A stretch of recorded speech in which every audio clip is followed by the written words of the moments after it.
So you see, it's a seed principle. And Genesis chapter 8 verse 22, he said, so long as the earth exists, seed time and harvest. So you plant seed, there is time. You wait, there is harvest.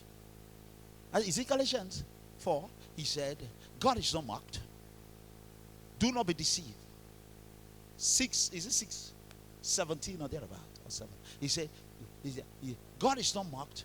Do not be deceived. Whatsoever a man sows, that he shall reap.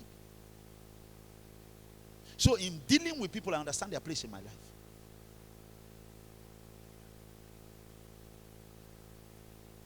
I have a spiritual father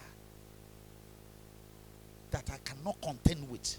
Because if I sow the seed of backbiting, contention, or questioning his authority, I have released that people under me will question me. So if I have not sown that seed and you question my authority, I will know. I say, where is this thing coming from? I didn't sow that seed, so I won't reap the harvest. It means that Satan is just instigating you, setting you up for tomorrow to ruin you. God brought Saul into the hand of David. David said, I will not raise my hands against the anointed. Because David knew the moment I strike an anointed, another person will strike me tomorrow. I'm careful when I deal with people. One of my sons called me one time. He said, the way you deal with people, is it your person or principle? I said, clearly on the basis of principles. And when you operate the love of God as a principle, people think you're weak. That is why if I'm dealing with you, and I know you're lying to me, I know you're planning to hurt me, I'll be begging you not to hurt me. And people think I'm weak. I will just come to you and be begging you. Why are you doing this? Why are you doing this? That is why at times when people want to leave, and especially among my pastors, I was the last one that left. There's a young man I picked up. In my house, I knelt down. General overseer. My wife looked at me and said, I cried. I said to him, you've worked with me for how many years? 4 years or 5 years? I said, what? As a member. 9 years as a pastor. In those 9 years as a pastor, you were my PA for 6 years. He said, yes. Did I give you any wrong example? Show you any? He said, no, sir. No, sir. Did I do anything to you? He said, no, sir. I said, if I did anything unconsciously, I am kneeling down to tell you sorry. He held me. He said, don't do that, sir. Don't do that, sir.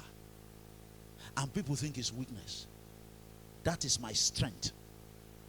My strength is that before all men, I want to be honest. It's a system I use. That is why if I see a seed I didn't sow, I'll ask, where did it come from? That is the first thing about covenant. God is not mocked. Whatsoever a man sows, that is a word. Meaning, and when there is harvest, have you ever sown one seed of corn and you reap one seed? No.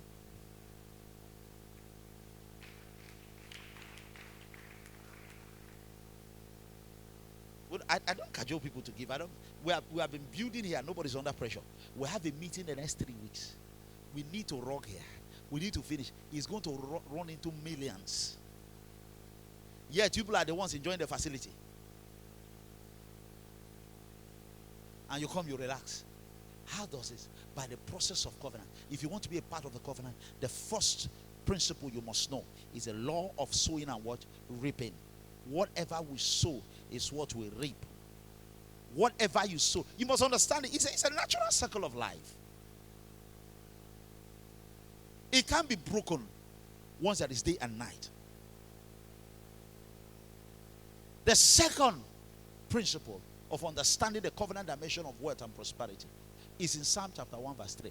It says, write this one will be capital letter. But whatever we are selling or business we are involved in is not what determines our prosperity. If you like, study medicine.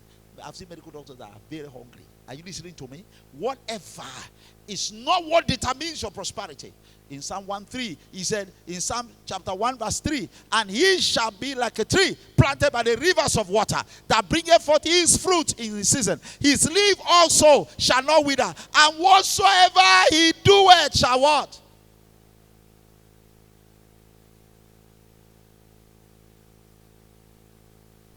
If you're selling granite, what? Reply after me. If you are selling granite, what? Mango.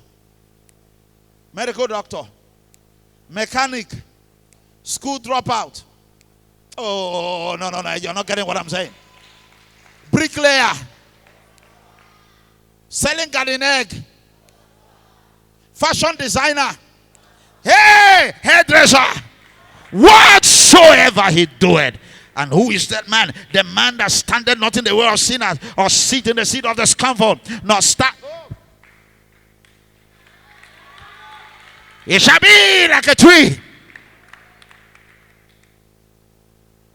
Even if there is generations of poverty, you can't be under this commission and be poor.